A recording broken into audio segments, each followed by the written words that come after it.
కీలుగుర్రం కథ రెండవ భాగం వినండి, ఆనందించండి. రాజ్యాలు దాటి దక్షిణ దిక్కుగా వెళుతున్నాడు. ఒకానొక పట్టణం సమీపించాడు. ఆ సమయంలో పట్టణపు రాజుగారి కూతురు మణిమంజరి తన సౌధంపైన చెలికత్తెలతో ఆటలాడుకుంటున్నది. గాలిలో ఎగిరివెళుతున్న వీరుణ్ణి చూసి తన వద్దకు రమ్మని హేళగా చేయిచాచి పిలిచింది. సింహదమనుడు ఆ సైగను గ్రహించి మేడపైన తన గుర్రాన్ని దింపాడు. ఆకాశంలో సుందరాకారుడొకడు ఎగురుతుపోవడమేమిటి, తన దగ్గర వాలడమేమిటని మొదట మణిమంజరి విస్తుపోయింది. తటాలున లేచి నిలబడింది. తనను సమీపించిన అతడితో, సుందరుడా, నీవు మన్మథునివా, జయంతునివా, వసంతునివా? వారిలో ఏ ఒక్కరూ కాకపోతే మగవారిలో ఇంత సుందరాకారులు ఉంటారంటే నేను నమ్మలేను అని సాభిప్రాయంగా పలికింది. మణిమంజరి సింహదమునుని మొదట చూపులోనే ప్రేమించి గాంధర్వ వివాహం చేసుకుంది. గుర్తు తెలియని ఒక సుందరుడిని మణిమంజరి గాంధర్వ వివాహం చేసుకున్నదన్న విషయం చెలికత్తలకు తప్ప ఆమె తల్లిదండ్రులకు తెలియదు.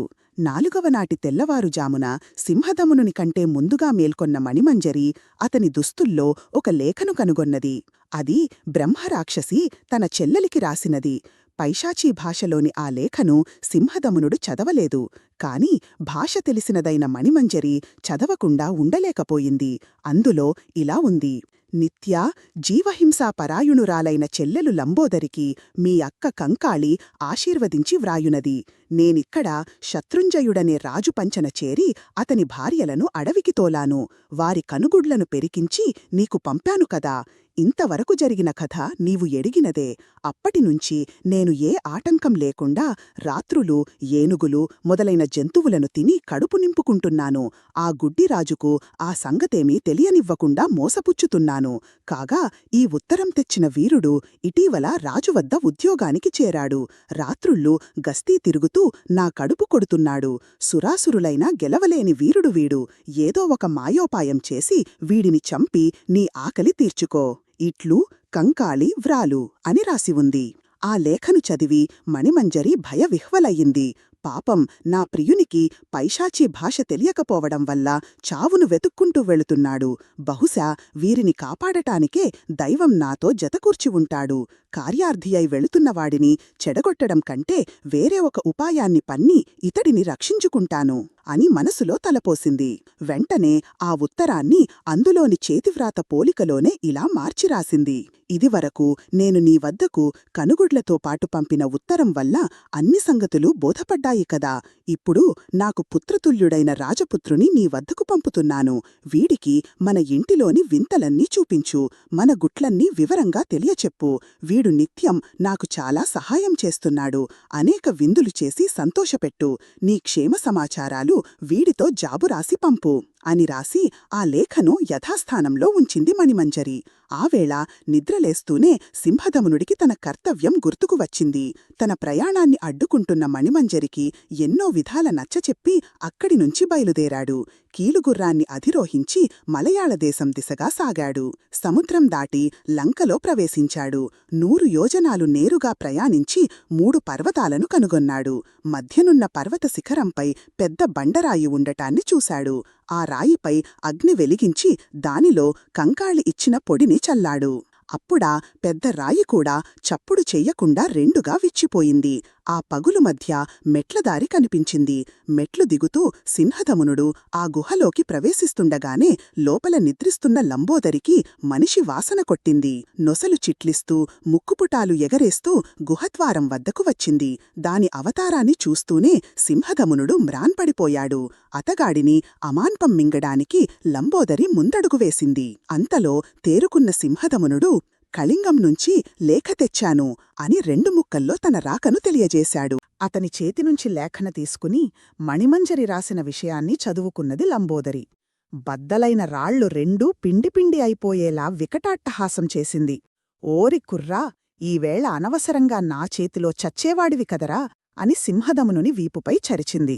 మరొకరైతే ఆ ప్రేమలోని మోటుదనానికి ఎముకలు విరిగి పడిపోయేవారే. అతనిని లోనికి తీసుకువెళుతో, నిన్ను మా అక్క పెంచుకోవడం మొదలుపెట్టి ఎన్నాళ్లయింది? ఎలా ఉంది? నిన్ను చాలా మర్యాద చెయ్యమని రాసింది. లోపలికి పద, మనింటిలోని వింతలన్నీ చూపిస్తాను అంటూ అనేక విషయాలు మాట్లాడసాగింది లంబోదరి. ఆమె మాటల వల్ల కొద్ది కొద్దిగా అసలు విషయాలన్నీ సింహదమునునికి బోధపడసాగాయి. మణిమంజరి సాయము అర్థమయ్యుంది. ఒరే కుర్రా, చూశావా, మా అక్క కంకాళి చంపిన మారాజుల కంకాళాలే అవ్వన్నీ. తొందరలోనే శత్రుంజయుని పుర్రెకూడా అందులో చేరుతుంది. ప్రతి 40 ఏళ్లకు ఒక్కో రాజును చంపడం మా అక్కకు అలవాటు. ఇక అటు చూశావా, వెలలేని రత్నరాసులు, బంగారం, వెండి నాణేలు. ఇక ఇది చిత్రశాల. ఇందులోని వింతలు ముల్లోకాలలోనూ లేవు అంటూ ఆ గదులన్నీ చూపించసాగింది లంబోదరి. పిన్నమ్మా, మా అమ్మ నిన్ను చాలా విషయాలు అడగమని చెప్పింది అన్నట్లు ఈ కనుగుడ్లేమిటి? ప్రశ్నించాడు సింహదమనుడు. అయ్యో, వీటినే గుర్తుపట్టలేకపోయావా? ఆ శత్రుంజయ మహారాజు భార్యల కనుగుడ్లు. వీటినిక్కడ చెడిపోకుండా భద్రంగా దాచి ఉంచాను. ఇప్పుడైనా సరే ఈ గుడ్లను తీసుకుపోయి తులసి ఆకు పసరుతో కళ్ళు లేనివాళ్లకు అతికించవచ్చు అని చెప్పింది లంబోదరి. అవునా అంటూ ఆ పెట్టెను జాగ్రత్తగా గుర్తుపెట్టుకుంటుండగా సింహదమనునికి 2 పంజరాల్లోని చిలుకలు కంటపడ్డాయి. ఆ 2 ఏమిటి పిన్నమ్మా అని ప్రశ్నించాడు. చూడు నాయనా, మా గుట్టుమట్లన్నీ వివరంగా నీతో చెప్పమని మీ అమ్మ రాసింది. ఇదిగో, ఈ ఎడమవైపు పంజరంలోని చిలుకలో నా ప్రాణం ఉంది. రెండోది మా అక్కది. ఈ 2 చిలుకలు భద్రంగా ఉన్నంతకాలం మా ఇద్దరి ప్రాణాలకు భయం లేదు అని లంబోదరి వివరించింది. పిన్నమ్మా, ఇంకా నిన్ను బోలెడన్ని విశేషాలు అడగాలని ఉంది. కాని నాకు ఆకలేస్తున్నది. ఇక్కడ మనుషులు తినే పదార్థాలేమైనా ఉన్నాయా అని అడిగాడు సింహదమనుడు. లేకేం నాయనా, పద అంటూ వంటశాలలోకి దారితీసింది లంబోదరి. కడుపు నిండా భోజనం చేసిన తరువాత, పిన్నమ్మా, ఇంకేమైనా విశేషాలు చూపిస్తావా ఆసక్తిగా అడుగుతూ పక్కగదిలోకి దారితీశాడు సింహదమనుడు. అక్కడో 16 ఏళ్ల పిల్ల నిద్రపోతూ ఉంది. ఆమెను చూసి, పిన్నీ, ఇక్కడేదో బంగారు బొమ్మను పెట్టావే అని కలవరపాటుతో ప్రశ్నించాడు. దానికి లంబోదరి వికవికా నవ్వుతూ, అది బొమ్మ కాదురా కుర్రా, ఆడపిల్లే అన్నది. ఆ అలికడికి మంచంమీది పడుచుపిల్ల నిద్రలేచి కూర్చున్నది. దీని పేరు మోహిని. 6 ఏళ్ల వయసున్నప్పుడు దీన్ని మీ అమ్మ ఇక్కడికి తీసుకువచ్చింది. అప్పటినుంచి ఇక్కడే పెరుగుతున్నది. చక్కని తెలివిగలది. దీనికి అన్ని విద్యలు నేనే నేర్పించాను అని లంబోదరి పరిచయం చేసింది. చాలా కాలం తరువాత తన జాతివాడైన మానవుణ్ణి చూసిన ఆనందంలో మోహిని సిగ్గుల మొగ్గయ్యింది. క్రీగంట సింహదమనుని వంక చూసింది. ఆమె అభిప్రాయాన్ని గమనించినవాడై సింహదమనుడు, నిజమే పిన్నీ, ఓసారి నేను మా అమ్మను నాకు పెళ్లి చెయ్యమని అడిగాను. నీకోసం ఓ పిల్లను పెంచుతున్నాను. దానిని నువ్వు పెళ్లాడవచ్చని మా అమ్మ చెప్పింది అన్నాడు. మీ ఇద్దరికీ ఇష్టమైతే ఇప్పుడే మీ మనువు చేసేస్తాను అంటూ వాళ్ళిద్దరి చేతులను కలిపింది లంబోదరి. సింహదమనుడు పాణిగ్రహణంతో మోహిని భర్త అయ్యాడు. కాని ఆమె మనసులో సందేహాలు అలాగే ఉన్నాయి. ఏకాంతం దొరికేదాకా ఓపికపట్టి, మానవులైన మీకు ఒక రాక్షసి తల్లి కావడమేమిటి అని భర్తను ప్రశ్నించింది. అందుకు సింహదమనుడు, ఆ విషయాలన్నీ తరువాత వివరంగా చెబుతాలే. కాని రాక్షసులకు మానవులు ఆహార వస్తువులు కదా. అట్టివారికి మనపట్ల మక్కువ ఎక్కువ కాలం స్థిరంగా ఉండదు.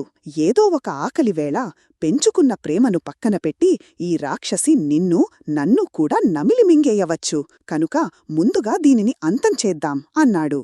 మోహిని సరేనన్నది. లంబోదరి తన గదిలో నిద్రిస్తుండటాన్ని గమనించి అడుగుల చప్పుడు కాకుండా నెమ్మదిగా చిత్రశాలలోని పంజరాల వద్దకు వెళ్లాడు సింహదమనుడు. లంబోదరి ప్రాణం ఉన్న చిలుకను మెల్లగా బయటకు లాగి దాని గొంతు నులిమేశాడు. గదిలో లంబోదరి గిలగిలా కొట్టుకుంటూ ప్రాణం విడిచింది. అటుపైన 2వ పంజరాన్ని, తన తల్లుల కనుగుడ్లు దాచి ఉంచిన భరిణలను సేకరించాడు. మోహినితో కలిసి గుహ బయటికి వచ్చాడు. లోపలికి వచ్చినప్పుడు ఏ స్థితిలో ఉన్నదో ఆ స్థితిలోనే ఉన్న తన కీలుగుర్రాన్ని అధిరోహించి కళింగదేశం దిశగా పయనమయ్యాడు సింహదమనుడు. మార్గమధ్యంలో మణిమంజరి సౌధంపైన గుర్రాన్ని నిలిపాడు. కాని సౌధంలో ఆమె కనిపించలేదు. వారిద్దరి ప్రేమ వివాహం విషయం మణిమంజరి తండ్రి అయిన యజ్ఞదత్తునికి తెలిసిపోయింది. సింహదమనుడు నేరుగా మామగారి వద్దకు వెళ్ళు తనను తాను పరిచయం చేసుకున్నాడు. అతడికోసమే ఎదురుచూస్తున్న యజ్ఞదత్తుడు చాలా సంతోషపడ్డాడు. మోహినీకి, సింహదమనునికి ఉచితరీతిన గౌరవ మర్యాదలు జరిపించాడు. 2 రోజులపాటు మామగారింట ఆతిథ్యం స్వీకరించిన తరువాత, మామగారు, మా తండ్రిగారు ఒకానొక రాక్షసి వలలో చిక్కుకున్నారు. నేనీ పంజరంలోని చిలుకని చంపివేస్తే ఆ రాక్షసి చనిపోతోంది. కాని నా తల్లులు నిరపరాధులని నిరూపణ కాదు. అందువల్ల మీరు నాకో సహాయం చెయ్యాలి అని ప్రార్థించాడు. దానికి యజ్ఞదత్తుడు అంగీకరించాడు. సింహదమునుని పథకం ప్రకారం యజ్ఞదత్తుడు కళింగరాజ్యంపై యుద్ధం ప్రకటించాడు. రాజధాని పొలిమేరల్లో సైనికులతో విడిదిచేశాడు. సింహదమునుని తల్లులు 7గురిని రహస్యంగా రాజధాని నుంచి రప్పించాడు. అటుపైన శత్రుంజయుని వద్దకు రాయబారిని పంపాడు. యుద్ధవార్త వినగానే శత్రుంజయుడు కంగారుపడ్డాడు. వార్ధక్యం వల్ల, సరైన సైన్యాధ్యక్షుల కొరత వల్ల అతడు యుద్ధానికి సిద్ధంగా లేడు. అందువల్ల యజ్ఞదత్తునితో సంధి చేసుకోవడానికి అంగీకరించాడు. సంధి ఒప్పందం కోసం పొలిమేరలలోని సైనిక శిబిరాల వద్దకు వచ్చాడు. యజ్ఞదత్త, ఎటువంటి శత్రుత్వం లేకుండా మీరు నా రాజ్యంపై దండెత్తడానికి కారణమేమిటో తెలియడం లేదు అన్నాడు శత్రుంజయుడు. వారసులు లేని మీ రాజ్యాన్ని నేడు నేను, కాకపోతే రేపు వేరెవరైనా కైవసం చేసుకుంటారు. ఆ అవకాశాన్ని మేమెందుకు పొందకూడదు? ఇంతకు మించి మా దండయాత్రకు వేరే కారణమంటూ ఏమీ లేదు. అన్నట్లు మీకు సంతానం లేదా? ఎవరిని దత్తత తీసుకునే ప్రయత్నం చెయ్యడం లేదా? ప్రశ్నించాడు యజ్ఞదత్తుడు. మహారాజా, నా పాపిష్టి కథను ఏమని చెప్పుకోను? గర్భవతులైన 7గురు భార్యలను అడవిపాలు చేసుకున్న దుర్మార్గుడిని నేను. వారి ఉసురు తగలడం వల్లనే నాకు మళ్లీ సంతానం కలగలేదు అన్నాడు శత్రుంజయుడు. మీ భార్యలను చెబుతున్నది వీరిని గురించేనా అంటూ యజ్ఞదత్తుడు వేలుపెట్టి చూపించిన దిక్కువైపు చూసి ఆశ్చర్యపడ్డాడు శత్రుంజయుడు. వారి వద్దకు ఆత్రంగా వెళ్లి చూసి కలవరపడ్డాడు. ఇదేమిటి, మీ కళ్ళు ఎలా పోయాయి అని ప్రశ్నించాడు. తండ్రిని ఎక్కువసేపు బాధించడం ఇష్టంలేని సింహదమునుడు అజ్ఞాతం నుంచి బయటికి వచ్చాడు. జరిగిన విషయం పూసగుచ్చినట్టు చెప్పాడు. తన తల్లులు నిరపరాధులని నిరూపించాడు. రాక్షసి గుహనుంచి తీసుకువచ్చిన కనుగుడ్లను తల్లులకు అతికించి వారికి కన్నులు తెప్పించాడు. పంజరంలోని చిలుక మెడ విరిచి కంకాళిని హతమార్చాడు. కొండంత శరీరం కలిగిన ఆ రాకాసి శరీరాన్ని తగలెయ్యడానికి 1000 మణుగుల కలప కావాల్సి వచ్చింది. 15 రోజులపాటు దాని శరీరం కాలుతూనే ఉంది. ఈలోపుగానే సింహదమునునికి కళింగ చక్రవర్తిగా పట్టాభిషేకం జరిగింది.